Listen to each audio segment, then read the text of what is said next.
Graça e paz, igreja. Não vou nem perguntar se está tudo bem com vocês, porque vocês já superaram o frio, né? Então o pior já passou. Pastor João comentou que ontem eu fui acometido de um grande desafio e pela primeira vez na história da minha vida eu tive a alegria e a honra de ministrar um casamento, fazer a cerimônia do casamento do Maurício e da Jennifer. São um casal jovem aqui precioso da igreja. O Maurício é do Ministério Davi, está acompanhando o pessoal lá em cima. E a Jennifer tem nos acompanhado faz algum tempo aqui na igreja, junto com ele. E foi maravilhoso, mas eu confesso que acho que eu estava mais nervoso que o noivo. É normal, né, pastor? E vou dizer para vocês, somente 6 pessoas sabiam do quanto eu estava desesperado. O Pai, o Filho e o Espírito, pastor João, pastor Ricardo e a minha esposa. O que eu recorri a eles é brincadeira, mas graças a Deus deu tudo certo. A primeira coisa que eu perguntei depois do final, a Val, a secretária da igreja, foi a promotor do evento, da cerimônia, da festa. Primeira coisa que eu perguntei, Val, eu segui o roteiro, eu cumpri com tudo que estava proposto, e ela, ok, então beleza, isso é que importa. Mas foi benção. Obrigado, igreja, pelo carinho, obrigado pelas orações, obrigado pela confiança e pelo acolhimento de vocês sempre. É um prazer estar com vocês aqui. Mas vamos à palavra. Hoje é um culto de ceia e é bem oportuno o tema dessa manhã. E como vocês viram no F-News, nós daremos início a partir de agora, né? Nesse culto. O primeiro culto, ou o primeiro domingo do mês de agosto, nós daremos início a uma nova série de pregações, de mensagens. E o tema do mês é comprometidos com Ele. Com Ele, Deus. Com Ele, Cristo. Com Ele, o Espírito. Comprometidos com Ele. E nós nos basearemos em 4 imperativos de Deus que estão na carta aos Efésios. Então, eu já deixo o desafio para vocês, venham, participem, convidem mais alguém para estar conosco nesses cultos, que eu acredito serão ministrações maravilhosas, riquíssimas, que irão nos ajudar a caminharmos na fé, mais comprometidos com o Pai. E aí eu estava pensando, até conversei com o pastor João, nós trocamos algumas palavras, para que eu trouxesse, fizesse uma introdução à carta aos Efésios e também uma introdução a esse tema do mês. Então, gostaria que você frisasse bem esse tema, comprometidos com o Pai. Ou melhor, comprometidos com Ele. Você pode repetir? Comprometidos com Ele. Esse é o tema geral. E eu quero então trazer apenas algumas informações à carta aos Efésios, que são, acredito, importantes para nós termos um entendimento de toda a significância dela e a importância dela para nós. Primeiro de tudo, eu já vou ler o texto, chave, fiquem tranquilos, mas eu quero apenas dar uma introdução. O primeiro de tudo é que a autoria da carta aos Efésios, como todos nós sabemos, é Paulo, e eu quero dizer isso para vocês, porque é interessante nós olharmos diretamente no texto, que lá no capítulo 1, no versículo 1, logo de início, a primeira palavra da carta é o próprio nome do autor. Paulo, apóstolo de Cristo Jesus pela vontade de Deus. E lá no capítulo 3, no versículo 1 também, é dito, o próprio Paulo, de próprio punho, ele escreve, por essa razão, eu, Paulo, sou prisioneiro de Cristo Jesus por amor de vocês, gentios. Então, não resta dúvida que o autor desta carta é o apóstolo Paulo. Embora ainda haja controvérsias e há estudiosos, autores que tentam refutar que tentam tirar essa verdade de que Paulo é, mas está aqui, nítido para nós. E já pararam para pensar por que foi escrito a carta aos Efésios, ou qual a ocasião que isso ocorreu? Algumas Bíblias de estudos, talvez você tenha uma delas, elas trazem no início dos livros bíblicos sempre um resumo, uma síntese do significado, da importância, das características e propostas daquele livro, e também fala da autoria, da data, da ocasião em que possivelmente foi escrito. Então eu, na minha Bíblia de estudo de Genebra, que eu gosto de usar, então eu colhi algumas informações e também baseado em outros livros, e digo para vocês que, baseado mesmo nesse capítulo 3, versículo 1, que o apóstolo Paulo diz que ele é prisioneiro, e também no capítulo 4, no versículo 1, ele vai dizer isso, no capítulo 6, versículo 20, isso denota que provavelmente Paulo escreveu essa carta quando estava na sua prisão domiciliar em Roma. E isso, nós encontraremos esta informação lá em Atos, capítulo 28, verso 30. Não sei se os irmãos conseguem projetar ali para mim, por favor. Atos, capítulo 28, versículo 30. Olha lá, pois por 2 anos permaneceu Paulo na sua própria casa, que alugara, onde recebia todos que o procuravam. O seguinte, por favor. Pregando o reino de Deus e com toda a intrepidez, sem impedimento algum, ensinava as coisas referentes ao Senhor Jesus Cristo. Paulo não poderia sair da sua casa, porque ele estava numa prisão domiciliar. E a história diz, e a Bíblia nos leva a entender que isso levou 2 anos. Então, subentende que a carta aos Efésios e também Colossenses e Filemão possivelmente foram escritas nesse período, entre 60 e 62 depois de Cristo. Estou trazendo algumas informações que acho interessante, pertinente, para conhecermos melhor a Bíblia, a palavra de Deus. Agora, quais são as características, ou algumas características e propósitos desta carta, chamada Carta aos Efésios? Primeiro, que acredita-se que foi escrita para circular entre diversas igrejas. Diferente da maioria das cartas do apóstolo Paulo, por exemplo, Coríntios, Gálatas, que são cartas direcionadas a uma localidade específica, uma igreja específica, para tentar sanar alguns problemas, solucionar alguns problemas, algumas dificuldades que a igreja estava enfrentando. Até mesmo heresias, até mesmo a presença de mestres que tentavam distorcer o ensinamento do Evangelho.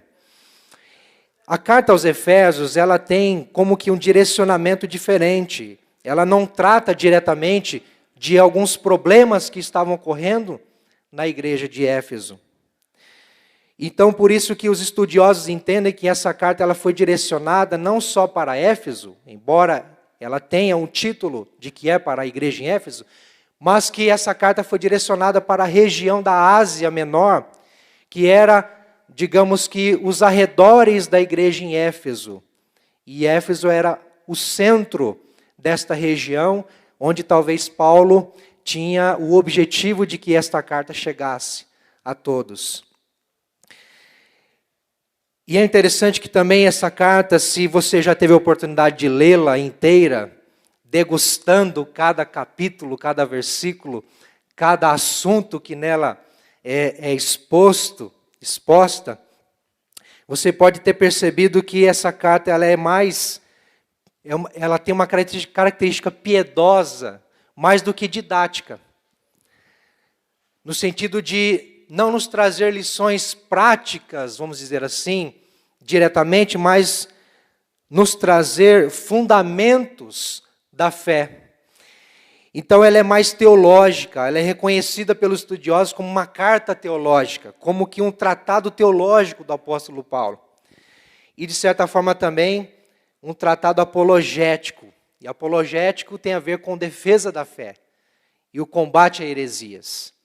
Então, esta carta aos Efésios, assim como alguns capítulos de Romanos, ela serve ela serviu na igreja primitiva e na própria igreja de Éfeso e nas circunvizinhas para combater as heresias e também para servir de fundamento teológico do que é o Evangelho, da realização de Deus em nós, na igreja, através de Cristo.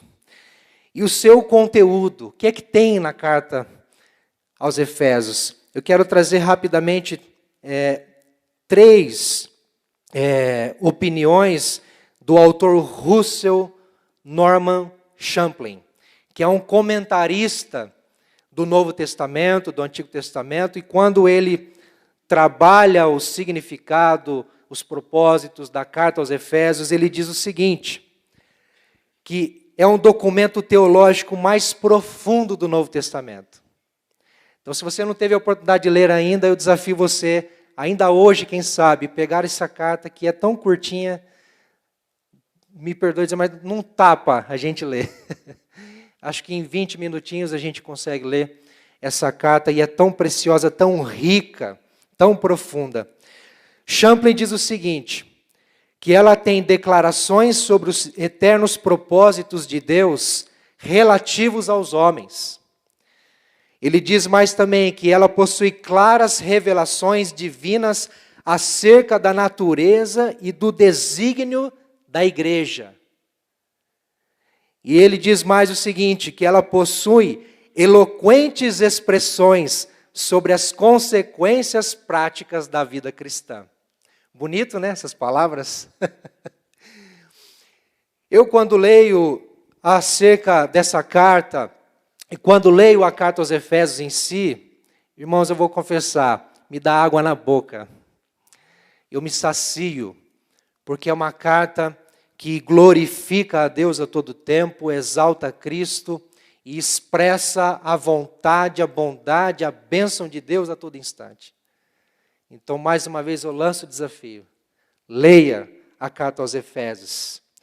Mas, como o nosso intuito nessa manhã é dar uma introdução em relação ao tema geral da nossa série de agosto, que é, vocês lembram? Qual que é o tema? Comprometidos com Ele. Está fraco, acho que vocês não decoraram. Vamos mais uma vez? Como que é o tema geral do mês? Aleluia! Isso aí. Então eu pensei o seguinte, ao invés de nós abordarmos os nossos compromissos com Deus, por que não observar as razões que temos, baseado na carta aos Efésios, para que tenhamos um compromisso com Ele? Quais são essas razões? Mas antes de entrar nesse detalhe, eu quero ler com você. E se você puder abrir comigo, por favor, no capítulo 1, a partir do versículo 17. Efésios 1, 17 ao 19. Diz assim: peço que o Deus de nosso Senhor Jesus Cristo, o glorioso Pai, lhes dê espírito de sabedoria e de revelação, no pleno conhecimento dele. Oro também para que os olhos do coração de vocês sejam iluminados, a fim de que vocês conheçam a esperança para a qual Ele os chamou, as riquezas da gloriosa herança dele nos santos. O verso 19, e a incomparável grandeza do seu poder para conosco, os que cremos conforme a atuação da sua poderosa força. Paulo aqui está orando. Ele expressa ao mesmo tempo uma gratidão a Deus, mas também um clamor a Deus, para que os seus leitores e futuros leitores pudessem, e isso é para nós também, ter uma clareza da obra de Deus realizada em Cristo na vida da igreja. E é interessante que ele vai repetir essa oração, ou vai fazer uma oração semelhante, também lá no capítulo 3, no versículo 16 ao 19 também. Capítulo 3, versículo 16 ao 19. Paulo diz o seguinte: ora, oro para que com as suas gloriosas riquezas ele os fortaleça no íntimo do seu ser com poder, por meio do seu Espírito, para que Cristo habite no coração de vocês mediante a fé. E oro para que, estando arraigados e alicerçados em amor, vocês possam, juntamente com todos os santos, compreender a largura, o comprimento, a altura e a profundidade, e conhecer o amor de Cristo que excede todo o conhecimento, para que vocês sejam cheios de toda a plenitude de Deus. Lindo isso, né? Às vezes me pego assim, orando essas palavras de Paulo em relação à minha pessoa mesmo, mas em relação à igreja, em relação a quem está próximo de mim, aos meus liderados no GR. Senhor, abre os nossos olhos, abre o nosso coração, para que venhamos mesmo ver quais são as grandezas, as riquezas insondáveis do Senhor em Cristo, e que o Senhor tem realizado desde o início da fundação do mundo, antes até, e tem trazido essa revelação à igreja, desde o tempo de Jesus, antes até, aliás, pelos profetas no Antigo Testamento. Então, baseado nisso tudo, nesse texto que lemos, como essa súplica de Paulo, para que venhamos ter esse conhecimento, eu quero então abordar, falar de algumas razões, mais especificamente de 3 razões, pelas quais nós devemos nos comprometer com Deus. E é certo que a carta aos Efésios, se nós pudéssemos resumir ela, baseado no foco que teremos nesse mês, a carta aos Efésios é um chamado à igreja para o comprometimento com Deus. A carta aos Efésios é um chamado à igreja para um comprometimento com Deus. Então, quais são as razões para que venhamos ter esse comprometimento? A primeira razão, é que nós fomos abençoados em Cristo. Se nós notarmos, as cartas de Paulo, elas têm sempre uma característica que Paulo sempre atribui tudo a Cristo.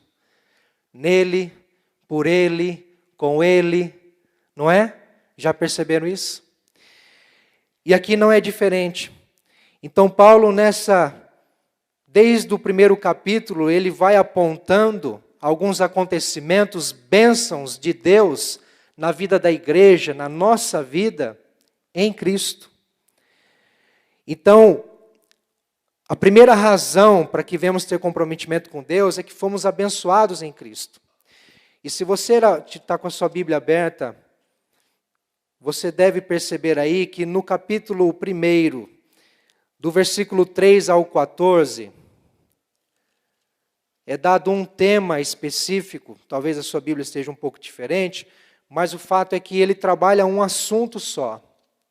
Do capítulo 3 ao versículo 14, Paulo fala especificamente dessas bênçãos espirituais em Cristo. Eu não vou entrar em todos os detalhes e nem falar de todas elas, mas eu quero pegar 4 dessas bênçãos nesse primeiro capítulo, e que ele tem como cabeça esse trecho do versículo 3 ao 14, o próprio versículo 3, que diz assim: Bendito seja o Deus e Pai de nosso Senhor Jesus Cristo, que nos abençoou com todas as bênçãos espirituais nas regiões celestiais em Cristo. E quais são essas bênçãos? Primeiro de tudo, no versículo 4, Paulo vai dizer que nós fomos escolhidos. Escolhidos por Deus. Se nós pensamos em ter comprometimento com Ele, precisamos entender que houve uma razão E uma delas é que fomos escolhidos. E Paulo vai dizer no versículo 4 que essa escolha de Deus a nosso favor foi antes da fundação do mundo, antes da criação do mundo. Já pararam para pensar no amor eterno de Deus?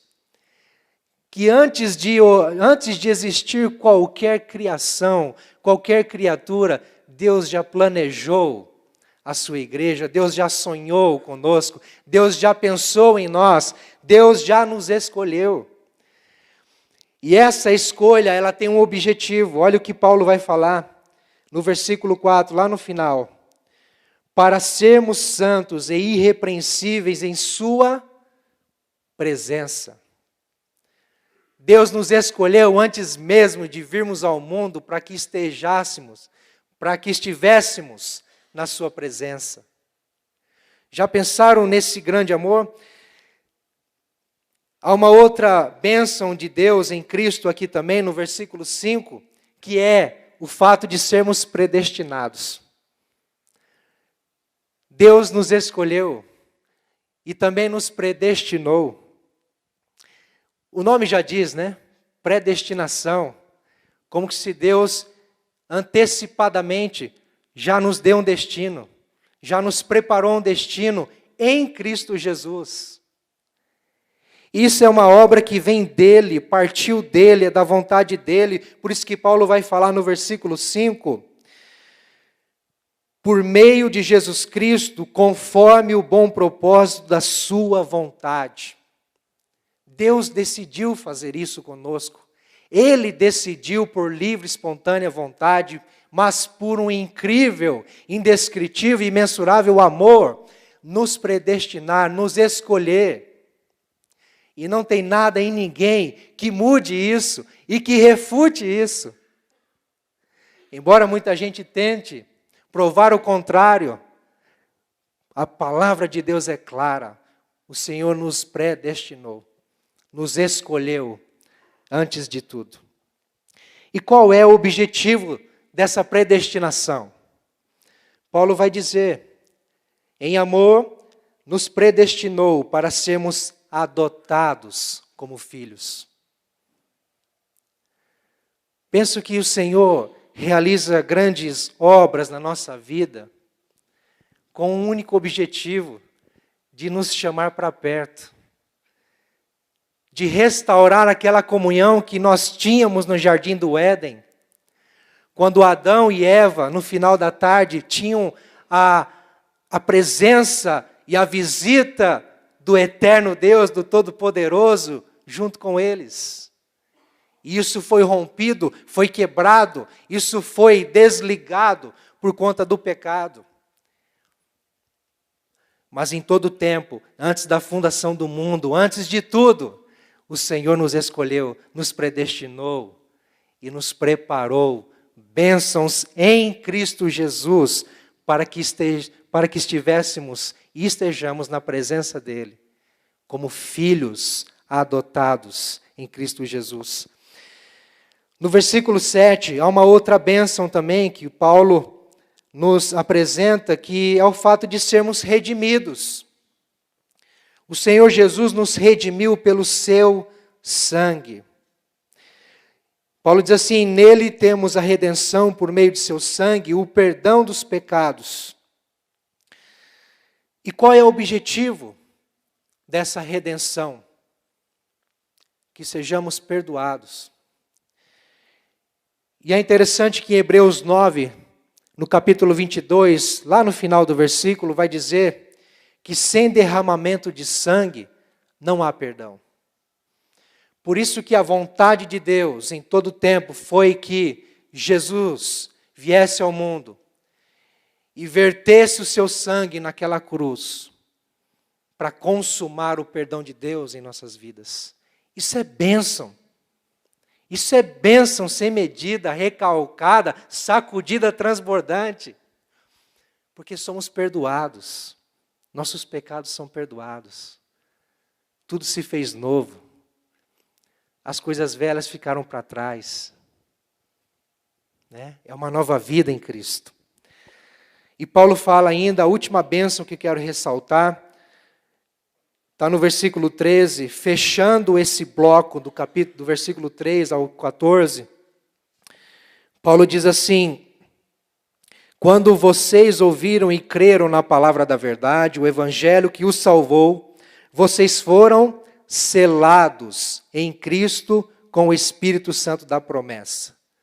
Paulo fala da bênção de que fomos selados em Cristo com o Espírito Santo até a redenção final.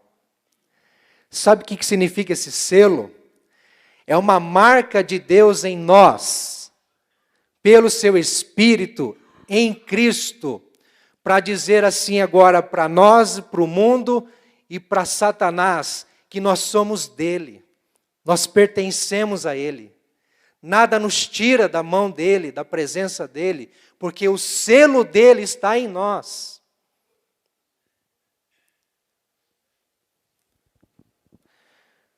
A segunda razão para que tenhamos um comprometimento ou um compromisso com Deus é que nós fomos vivificados em Cristo. E aí eu quero apontar alguma dessas razões e que se encontram num outro bloco de assunto que Paulo vai trabalhar, que se encontra no capítulo 2, do versículo 1 ao versículo 10. Não vamos ler todo esse texto, mas eu quero só ressaltar alguns pontos. Lá no versículo 4, Paulo diz assim: todavia, Deus, que é rico em misericórdia, pelo grande amor com que nos amou. Essa é a base, o fundamento, a essência da obra de Deus em nossas vidas, da vivificação que Ele operou em Cristo Jesus. E o que vamos entender um pouco essa vivificação, o fato de sermos vivificados em Cristo. Lá no versículo 5, nós entendemos que Deus nos vivificou com Cristo. Olha o que Paulo diz: deu-nos vida com Cristo. Por que Deus nos deu vida com Cristo? Por quê? Qual a razão de Deus ter feito isso? Se lá no primeiro capítulo nós observamos algumas bênçãos de Deus, tantas, Ele nos escolheu, nos predestinou, Ele nos selou. Qual a razão de ter nos vivificado, nos dado vida com Cristo? É porque, Paulo mesmo vai dizer no versículo 1 do capítulo 2, porque nós estávamos mortos nas nossas transgressões e pecados. Antes de crermos em Jesus, de confiarmos a nossa vida a Jesus, de entendermos que Ele é o Filho de Deus, a nossa vida estava mergulhada, encharcada no lamaçal de pecado. E é assim que Deus olhava para nós, até que Cristo nos vivificou. Por que Deus nos deu vida com Cristo? Paulo vai dizer no versículo 2, porque vivíamos de acordo com o mundo e com o maligno. A nossa vida era moldada, direcionada de acordo com o que o mundo dita. E não de acordo com o que o próprio Deus, o Senhor, esperava de nós. Por que Deus nos deu vida com Cristo? Porque vivíamos presos à nossa própria vontade, ao nosso próprio desejo, a nosso próprio pensamento, e Paulo vai falar isso no versículo 3. Na última parte do versículo 3, seguindo os seus desejos e pensamentos. Então nós vivíamos para nós mesmos, para o nosso próprio umbigo, para o nosso próprio orgulho, para a nossa própria arrogância. E do que adiantava isso? Do que serve isso? Se nós estamos mortos, sem Cristo. Mas Deus nos vivificou com Cristo. E por que que ele fez isso? Porque éramos, por natureza, merecedores da ira de Deus. Paulo vai falar isso na última parte do versículo 3. Como os outros, éramos, por natureza, merecedores da ira.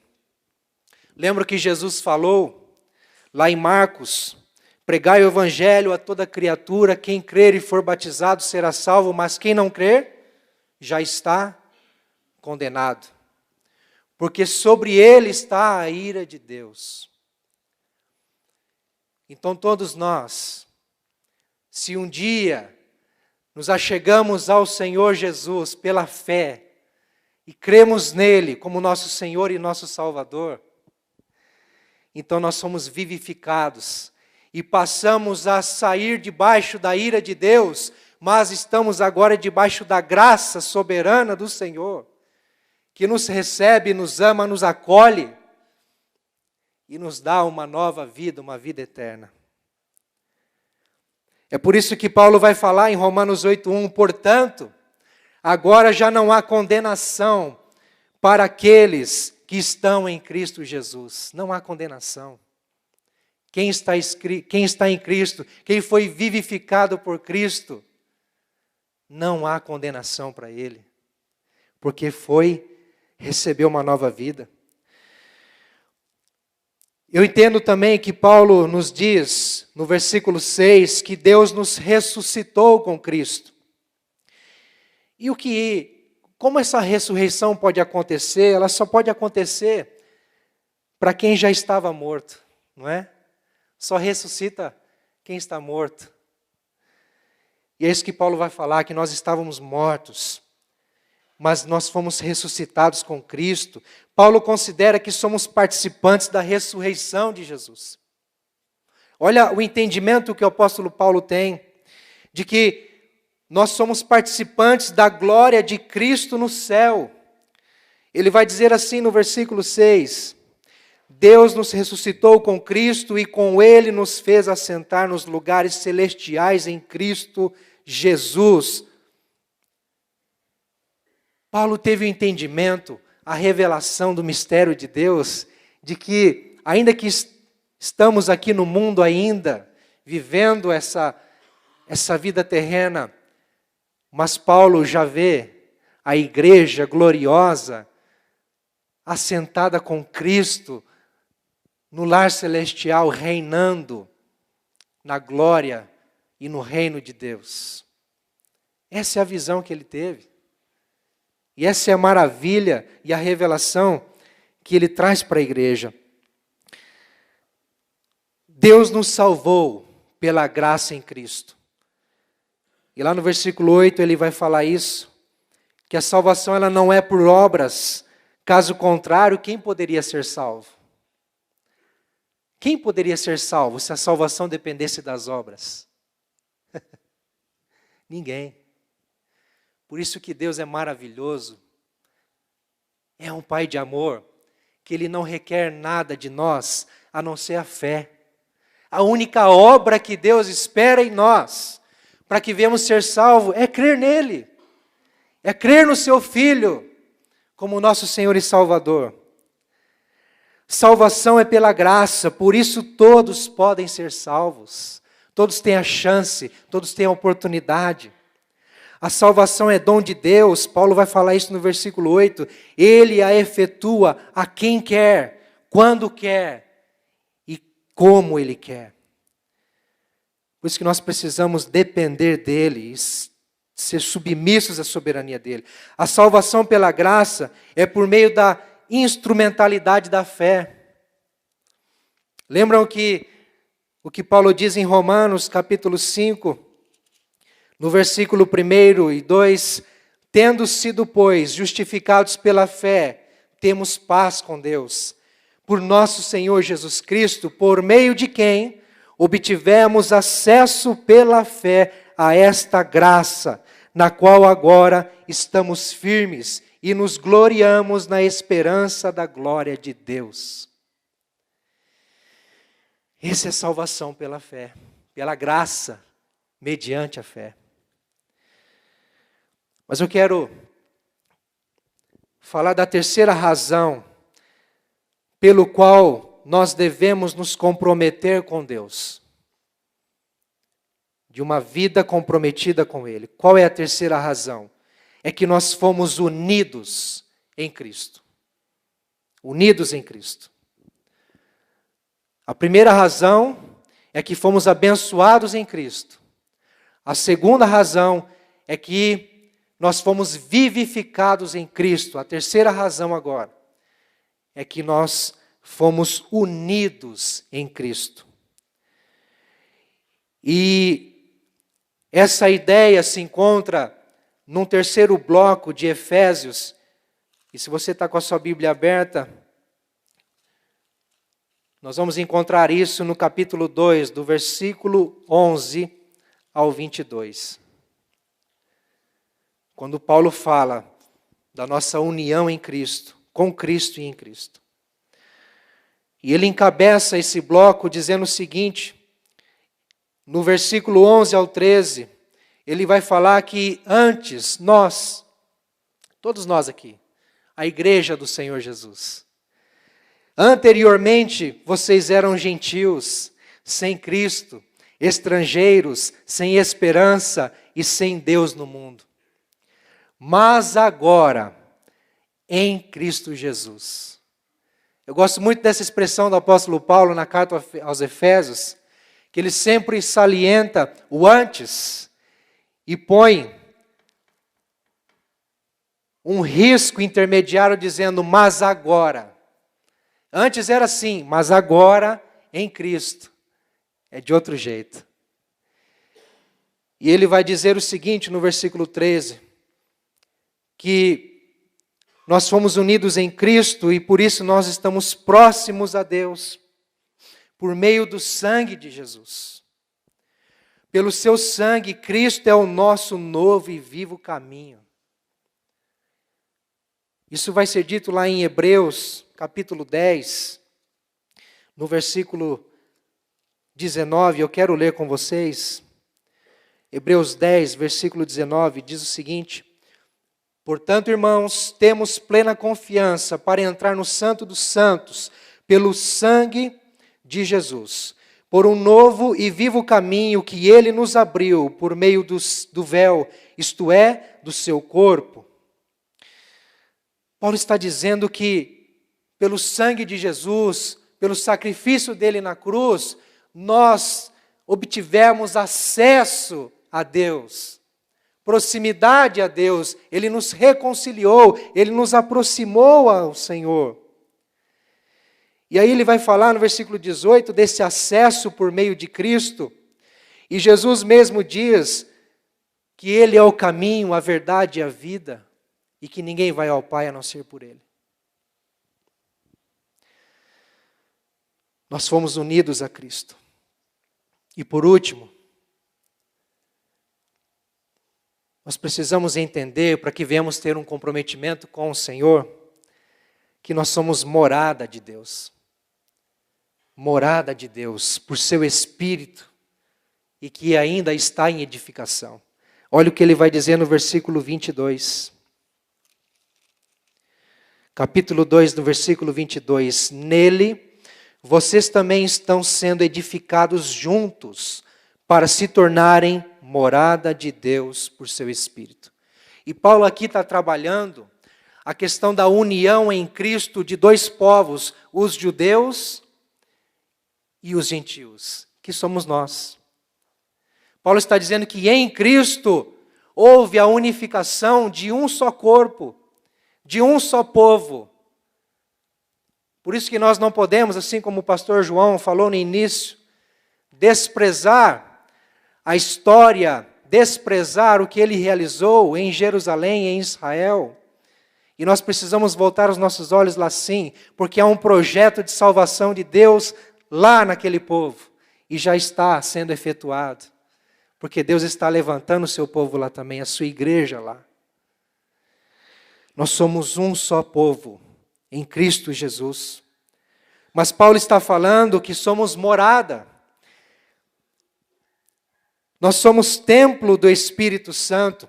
Olha o que ele fala em 1 Coríntios, capítulo 3, no versículo 16.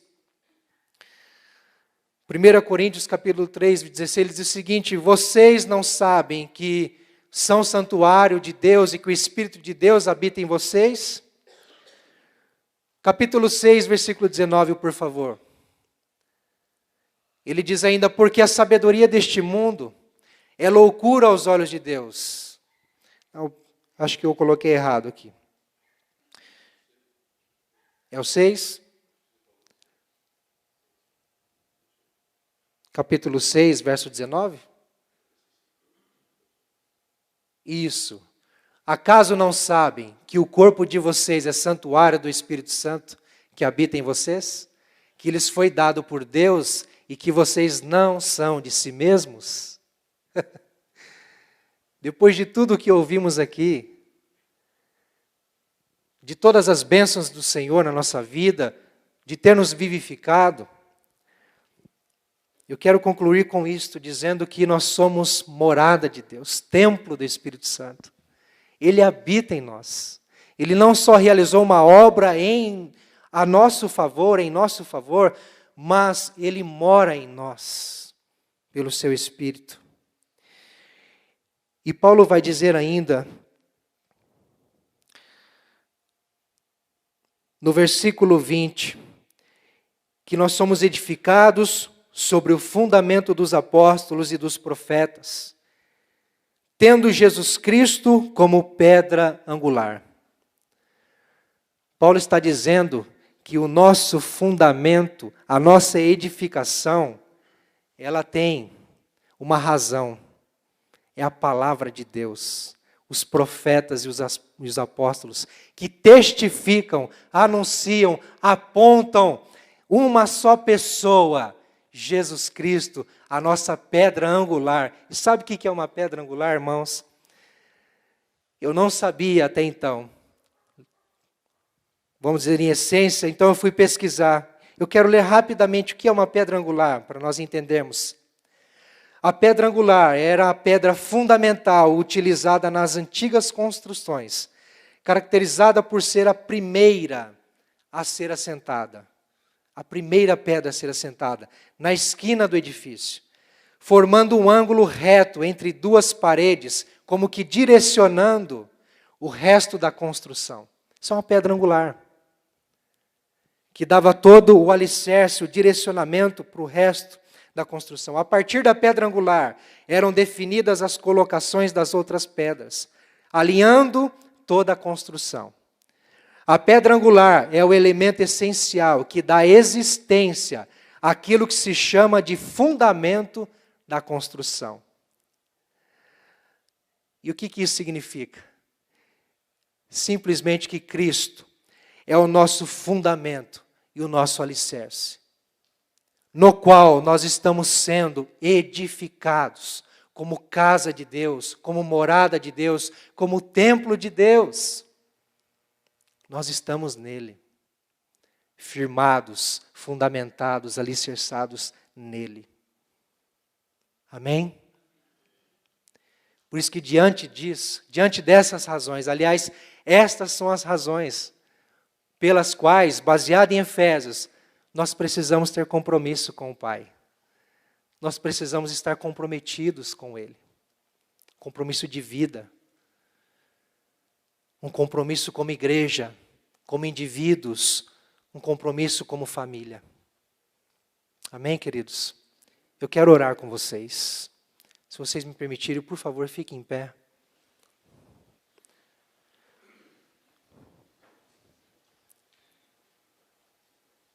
Curva a sua cabeça. Pai, obrigado, Senhor, por Tua palavra, que sempre, Senhor, fala ao nosso coração, Pai, porque ela é rica, porque, Senhor Deus, ela é bendita, porque, Senhor, ela é a Tua palavra, palavra que vem com poder, com graça, palavra que vem com glória, e que revela a Tua vontade, Senhor Deus, para as nossas vidas. Senhor, nos ajuda, que venhamos mesmo, Senhor Deus, a debruçarmos o nosso coração e a nossa fé nessas razões, para que venhamos, ó Deus, nos comprometer mesmo, com muito mais afinco, com muito mais intensidade, com muito mais intimidade com o Senhor. Que seja Cristo mesmo, Senhor, a nossa pedra angular, o nosso alicerce, o nosso fundamento. E que todas essas bênçãos, Senhor, que o Senhor realizou em nós e que Paulo ressalta nessa palavra, venha, Senhor Deus, ferver os nossos corações, aquecer a nossa alma, em prol, Senhor Deus amado, de um compromisso mais santo, abnegado e reto diante do Senhor, Pai. Em o nome de Jesus, Senhor. Essa é a nossa oração. Crendo, Pai, no Teu poder. Amém. Amém. Você pode se assentar, por favor. Quero convidar o licenciado Valdemar e os presbíteros em atividades que estão em disponibilidade para nos ajudar. Por favor, venha à frente. Inês, vem. Raquel. Os presbíteros em disponibilidade também quero convidar para estar conosco. Isso.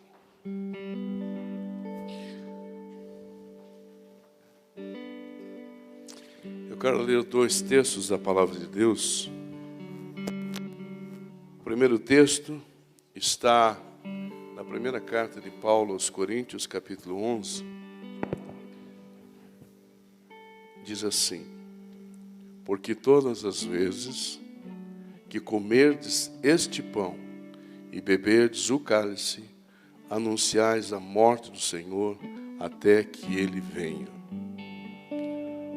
Porque todas as vezes que comerdes este pão e beberdes o cálice, anunciais a morte do Senhor até que Ele venha. Outro texto que eu quero ler está em Lucas 22, versículos 19 e 20. E tomando um pão, tendo dado graças, o partiu e lhes deu, dizendo: isto é o meu corpo oferecido por vós. Fazei isto em memória de mim.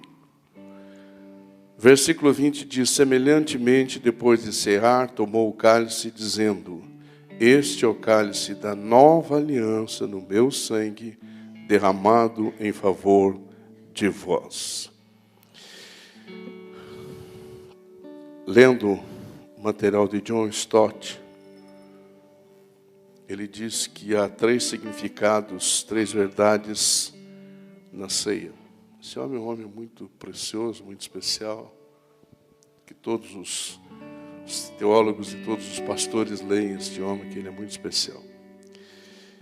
Ele diz que há 3 verdades na ceia. A primeira verdade é a centralidade da morte. E Paulo está descrevendo isso, diz que todas as vezes que nós comemos e bebemos, nós nos anunciamos a morte de Cristo. Então, nós nos reunimos para anunciar que Jesus morreu. Então, um dos significados é a morte de Cristo, a centralidade da morte. Jesus, quando ele envolveu seus discípulos, ele tinha perfeita noção do que ia transmitir a eles. Então, Jesus quer ser lembrado pela sua morte, preparou-os para isso. A segunda verdade é o propósito da ceia. Por que participamos da ceia? Participamos da ceia para que nós, como povo de Deus, experimentemos claramente o que Ele queria deixar para nós. Ele falou isso, Ele disse: fazer isso em memória. Fazer isso em memória de mim. Portanto, o pão não se torna o corpo de Cristo, nem o cálice, o vinho, o suco que nós usamos se torna o seu sangue. Mas isso é um culto memorial. Nós devemos fazer isso em memória dele. E a terceira verdade são os benefícios. Quando ele institui a ceia, lá no cenáculo, naquele dia, aquela noite, que tudo mudaria na história da humanidade, quando ele partiu do pão, não só ele comeu, ele deu aos discípulos. Os discípulos não foram simplesmente espectadores. Eles participaram ativamente. Assim quando ele derramou o sangue, o vinho no cálice, os discípulos não só olharam, eles participaram daquilo. E o que eu quero transmitir para nós essa manhã? É que nós não podemos ser simplesmente espectadores. Nós temos que ser partícipes, temos que ser participantes disso. Então nós temos que participar da morte de Cristo. Que Ele é o nosso Salvador. Ele morreu por nós. Nós precisamos participar ativamente disso.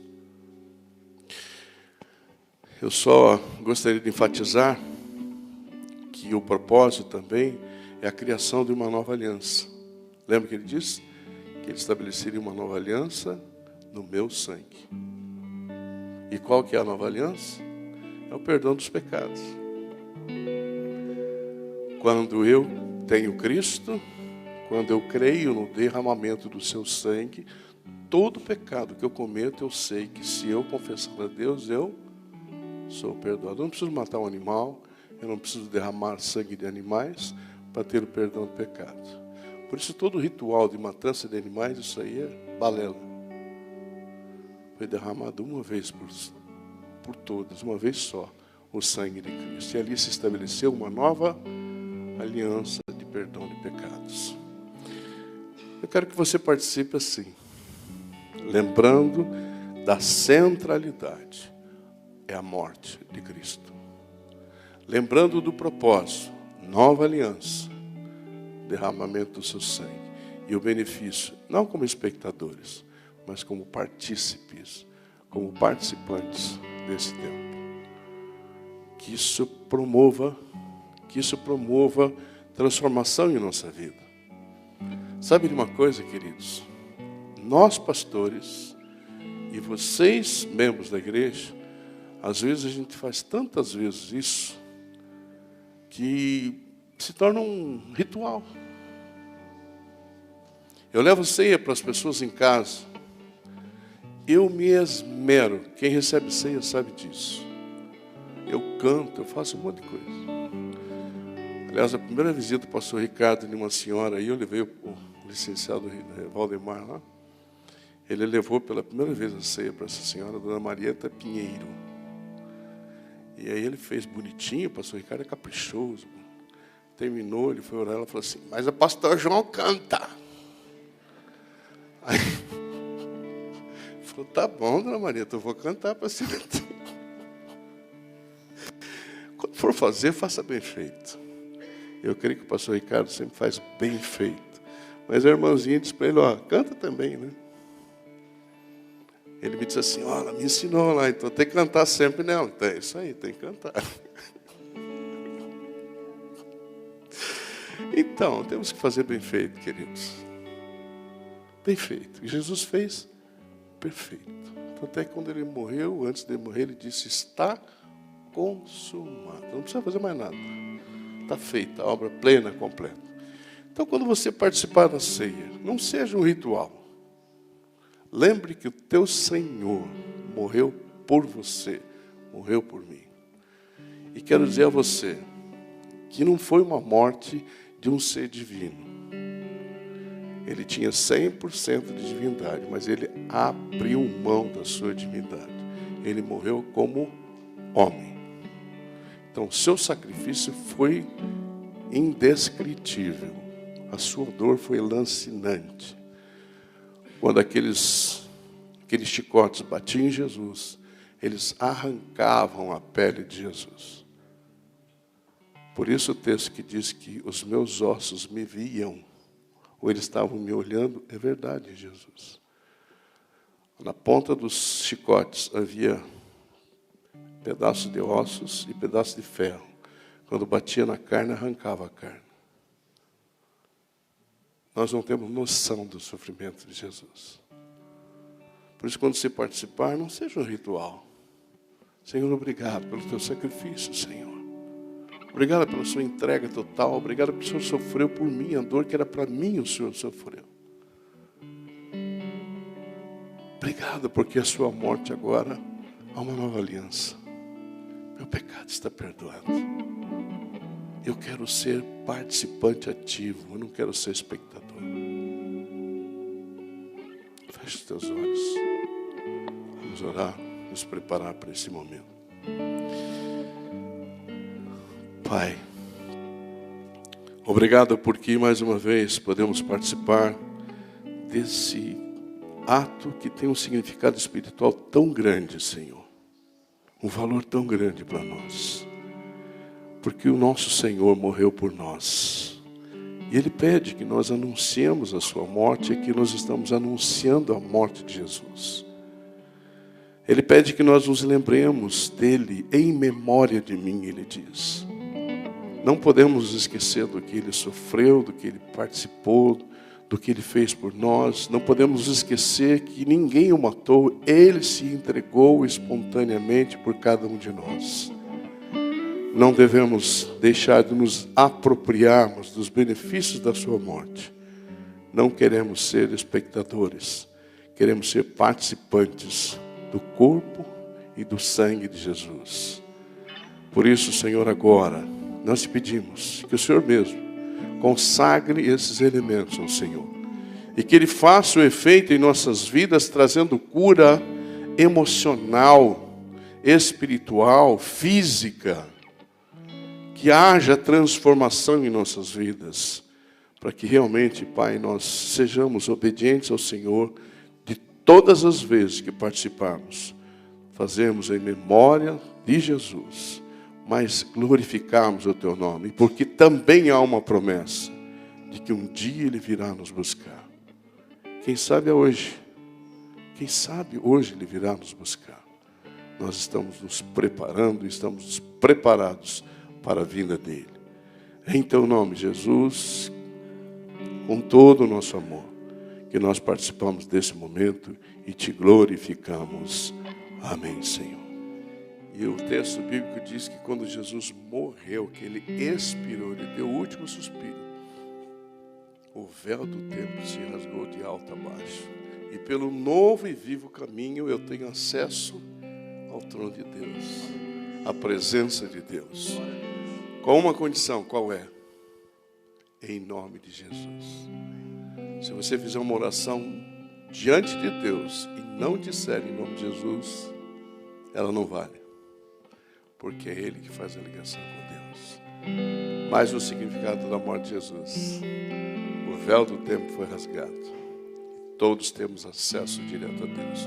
Valdemar, faça a oração final e eu impeto a bênção depois.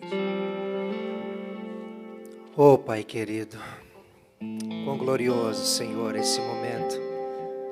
Participar da Tua mesa, Senhor, e lembrar aquilo que o Senhor fez por amor a nós. Obrigado, Senhor. Oh, Pai, e que os frutos, ó Deus, dessa hora, Senhor, e dessa celebração, possam sim, Senhor, refletir na nossa vida, na nossa casa, nas nossas famílias, Senhor, nas nossas convivências, nos nossos relacionamentos. Que esse vivo, esse novo e único caminho que é o Senhor, venha, Senhor, nortear, ó Pai amado, a nossa vida.